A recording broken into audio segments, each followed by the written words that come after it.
আসসালামু আলাইকুম ভাই। ওয়ালাইকুম আসসালাম ভাই। ভালো আছেন শিমুল ভাই? আলহামদুলিল্লাহ ভালো আছি, আপনি কেমন আছেন ভাই? এই তো আল্লাহ রাখছে। কি করছেন ভাই? এই যে ভাই বুঝিয়ে আনি দিচ্ছি ভাই।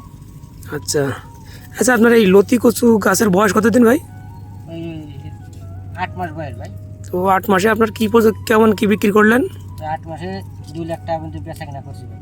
গাছে তো এখনো প্রচুর লতি দেখা যাচ্ছে ভাই। এই এখনো প্রচুর লতি, এখনো 2 মাস এরকম ফুল ধর থাকবে, তারপরে আস্তে আস্তে কমবে। আবার কবে ভাঙবেন লতি? আবার এই 2 দিন পরে লতি ভাঙবো ভাই। আচ্ছা ভাই, মানুষ জানতে চায় যে আসলে চিকনটার দাম বেশি না মোটাটার দাম বেশি? আসলে ভাই চিকুনটার দাম বেশি, মোটাটার থেকে চিকুনটার 15-20 টাকা কেজিতে বেশি। এখন বর্তমান চিকনটার দাম কেমন যাচ্ছে? 90 থেকে 100 টাকা চিকুনটার দাম, আর মোটাটা দাম আসছে আর 70 থেকে 80 টাকা, 85 টাকা এই দেবেন। আচ্ছা, আপনি এই যে কচু লাগিয়েছেন লতি কচু, তো গাছ থেকে গাছের দূরত্ব কতটুকু দিয়েছেন ভাই? গাছ থেকে গাছের দূরত্ব 1 হাত অর্থাৎ 18 ইঞ্চি, আর চলা যে বেডটা হবে সেটা আছে 1.5 হাত অর্থাৎ 27 ইঞ্চি। চলাচলের জন্য 1.5 হাত, আর গাছে গাছের দূরত্ব হচ্ছে 1 হাত। আচ্ছা, ওই বছরে কোন সময় লাগালে সব থেকে বেশি ভালো হয়? এটা সব থেকে ভালো হয়েছে আপনার জ্যৈষ্ঠ আষাঢ় মাসে, এটা সিজন লাগানো, ফুল সিজন।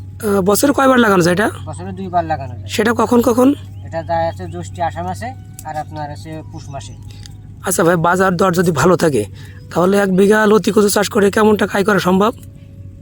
1 বিঘা লতি চাষ করে 3 থেকে 4 লাখ টাকা বেচা কেনা করা যায়। যদি আপনি 3 লাখ টাকা বেচা কেনা করি, তো দেখা যাচ্ছে 1.5 লাখ টাকা আমার থাকবে। মানে 1.5 লাখ টাকা থাকে। 1.5 লাখ টাকা ধান চাষ করে লাভ করতে হলে মিনিমাম 20 বিঘাতেও সম্ভব হয় না। না, 20 বিঘাতে সম্ভব হয় না, অনেক সময় লস হয়ে যায়। ধানের দাম থাকে না, এবছর তো ধানের দাম তাতে লস, লতির জন্যই তো আমরা বেঁচে আছি। আচ্ছা আচ্ছা, তো সব মিলিয়ে লতি চাষ লাভজনক চাষ? হ্যাঁ, লাভজনক চাষ, এই জন্য একটু মায়ের কম, রোগ ব্যাধি কম, যার কারণে একটু ভালো হয়। তবে দেয়ার মালিক তো উপরে, আমরা তো যা কর্ম করা করি, দেয়ার মালিক উপরে না। এতে এমন কোনো সমস্যা আছে নাকি লতি চাষে ভাই? না, টমেটোটা রেগবদিন অন্যান্য জিনিসের তুলনায় এটা খুব ভালো, রোগ ব্যাধি খুব কম। আচ্ছা, যা করলে লাভবান হওয়ার প্রতিবাদ।